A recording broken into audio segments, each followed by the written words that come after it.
Am I the a-hole stories? Am I the a-hole for not sharing money from my grandparents with my cousins? My 28 mil grandparents only have 2 grandchildren, me and my sister, 24. My dad has a sister who never had kids or married, and a brother who just got married for the first time at 54. With his new marriage, he gained 3 stepsons, 25, 21, and 19. All 3 are not thrilled with my uncle's marriage to their mother and have had very little to do with my uncle since the wedding, even less to do with the rest of our family. I've never even met them. My grandparents have moved in with my aunt, because they're getting older and they recently sold their house. Though I did not know until recently, my grandparents' plan was always, when they died or were ready to relocate, to sell their house and split the money between me and my sister, their only grandchildren.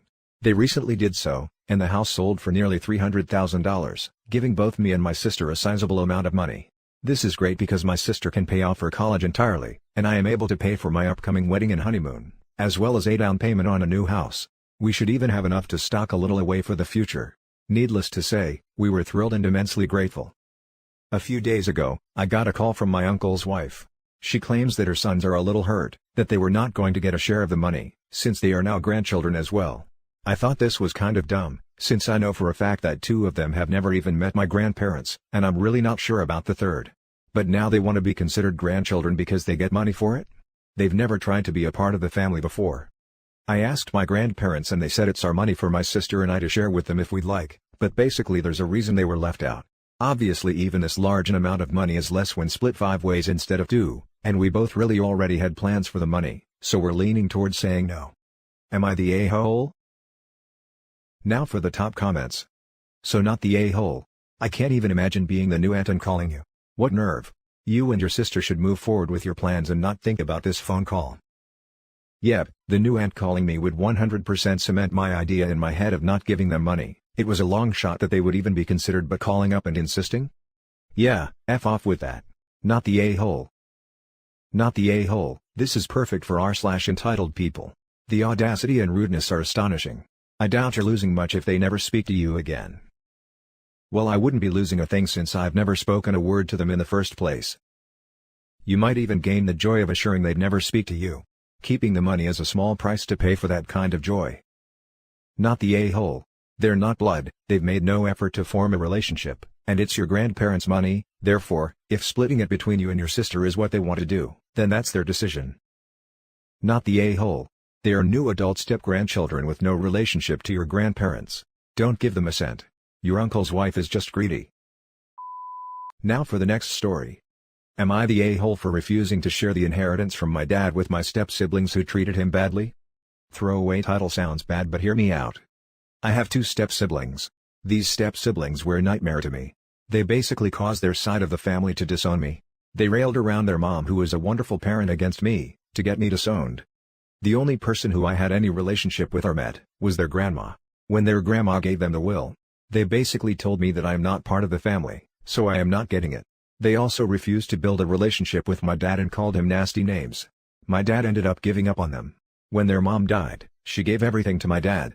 That was when my 2 step-siblings cut contact. Right now, my father ended up passing. I received the entire will, which was basically $500,000, the 2 houses they owned, a boat, a beach house and 3 luxury cars. My step-siblings found out because they heard from their family member that their dad died. They demanded that I split the money up. They did not even ask for sentimental items that I would have given them. I refused, and told them that when they cut contact due to the will, Dad disowned them and that he took them off the will. These children were not adopted, and my dad was planning to adopt them, but he could not because of the way they talked to him and the way they behaved. So am I the a-hole for refusing to share the inheritance from my dad with my step-siblings who treated him badly? My step-siblings are complaining on the internet and blowing up my phone, yelling at how unfair I was. Now for the top comments. Not the a-hole. If your dad didn't see the need to include them in his will because of their lack of effort in forming relationships with you all, you shouldn't have to cater to them and give them a piece of the pie, because they feel like they're magically owed it. Don't give them a freaking penny. What a bunch of entitled a-holes. No, give them just a penny. Not the a-hole, and actually if you shared with him you would be the a-hole. Your stepmom let everything to dad knowing her children had been unreasonable with him. Your dad made a decision to cut them out of his will. So, any consideration of sharing with them would be against both dad and stepmom's wishes. Enjoy what you have received and be sure to share your gain wealth in a way that you see fit: charity, church, community. Now if you want a bit of justice for how they treated Dad, make some donations in the name of your step-siblings. Point out to them their inheritance was in the form of donations to worthy causes, and that they were simply not worthy. Yeah, have to say this. While they are married and it is common for husbands and wives to get each other's assets upon death, step-families make things more complicated. A good lawyer would have explained how they could protect their individual heirs' inheritances, so that if one died before the other, they weren't cut out unless the couple wanted it that way. So, either your parents had a bad estate attorney or they wanted it this way. Not the a-hole. Your dad got to choose what he wanted done with his belongings. He chose you. End of discussion. Now for the next story. Am I the a-hole for wanting to abandon my dad and stepmom?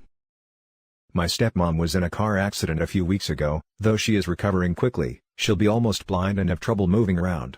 The doctors can't say how much she'll recover. I'm 18 female, in my last year of high school. And my dad told me he expects me to postpone going to college to take care of my stepmom. He stressed that I could say no, but that I'd be a selfish person. Now, me and my dad aren't close at all. I have been saving for a few years and I was planning on moving out as soon as possible. Mostly to get away from him. He isn't abusive, but we've still had a lot of issues. Throwing away my pain meds, sharing very personal info with the whole family, confiscating my laptop when I have online classes, taking my bedroom door off, just to name a few. I do get on well with my stepmom. So, I told my dad I'll help him research/visit places where she'd have a caretaker, can't remember what's that called, or I'd help him look into anyone who could help at home. But that I am leaving for college and moving out next school year. I feel the need to add, that this isn't a money thing. We have free healthcare and if he wanted someone to stay at our house to take care of her, he could absolutely afford to. He just wants me to do it instead. Since my stepmom probably never can live independently, I'm worried that if I agree now, I can't leave, because she'll still need help, and my dad wants me to do it. 1 year, 2, 5? I don't know. I kind of feel like an a-hole for not helping, but I don't want to live at home any longer than I have to. Am I the a-hole? Now for the top comments. Not the a-hole, leave and never look back. Do not continue to be abused by your father. I don't know if it's abuse. He never hit me or called me names. Throwing away my pain meds, sharing very personal info with the whole family, confiscating my laptop when I have online classes, taking my bedroom door off, just to name a few. You just listed abusive actions committed by your father. You most likely conditioned to believe otherwise, but I can assure you that this is not normal behavior. Abuse comes in a lot of different forms. Google, "but he never hit me," and you'll find a lot of examples. You're right that if you delay your life now, there will always be a reason for you not to leave, and the fact that he guilts you about it, is not okay. To be fair, you aren't the one who made it through sickness and in health vow, he did. So, he needs to make sure that he's providing the support she needs. You aren't equipped to do this and that would be unfair to your stepmom. Not the a-hole. She needs someone who is trained to provide the level of care necessary. I'll look it up, thanks. Not the a-hole. This is where the in sickness or in health part of marriage comes in. Your dad made those vows, not you. I think you are showing the appropriate amount of care, and you aren't planning on never seeing her again, or never checking in to ask how she is in the future, or saying you don't care if she rots in a care facility. But you have absolutely zero obligation to put your life on hold to care for her, especially since your dad could afford to have a professional come and assist him with her care without financial hardship. Now for the last story. Am I the a-hole for having a relationship with my biological grandparents against my bio parents' wishes? When my parents, 43 male 42 female, were in high school, they had me, 26 male. I was given up for adoption but ended up in foster care. I ended up graduating early and got emancipated. I started looking for my parents and found them on Facebook when I was 17. I also discovered they were still together, got married, and had 3 girls 19, 15 and 12. I messaged them to reach out, but they declined to meet me and asked not to contact them, or their family again. I figured while I'll respect their wishes not to contact them, I'd decide to contact their parents who were thrilled to meet me. Much to my parents' dismay, they welcomed me into the family with open arms. It turns out all of my grandparents were well off. My dad's parent, Grandpa and Grammy, came from old money and my mom's dad, Papa, owns an engineering firm where my father works. Papa's wife is Mama. Anyways, they took a quick liking to me, as Grandpa and Grammy always wanted a grandson. Papa was impressed I graduated early and was an engineering student and Mama never got over me being put up for adoption. Grandpa offered to pay for my college but I got my tuition paid for by the state. They thought that meant I got a scholarship, and decided to give me the money anyway. It should be noted that they basically took that out of the money for my sister's college money. Papa had me interning at his firm and started introducing me as his grandson. This caused some confusion as everyone knew that my mom was an only child, so I had a few people ask me what the deal was and I told them the truth. This pissed off my dad, so he tried to get Papa to fire me but he failed. Anyways, the years pass, I meet family from both sides and they all accepted me. My parents kinda became the black sheep and rarely attend family events. I ended up getting my graduate degree at 22 and worked my way up in Papa's firm to where I am now working directly under him. When I was around 23, Grandpa and Grammy died. In their will they basically said if I officially changed my last name to theirs, I would get their house and some money, both of which were originally reserved for my dad. I accepted and changed my name, which by the way is a real pain in the butt. The rest was split equally between my dad and sisters. Needless to say, this pissed my dad off, but it wasn't like he could witch to his parents about it. My dad ended up quitting his job because he couldn't stand to be around me. Unfortunately, he couldn't find anything that paid nearly as much, so my family had some slight lifestyle changes. Am I the a-hole? I honestly feel like this is a movie script, because holy crap, what a tale. However, in the event this is real, not the a-hole at all. You made every choice you wanted to make, even if your bio parents disagreed. You have every right to reconnect with your family, despite the immediate bio family being against it. You made the come up of the century and got a hell of an inheritance.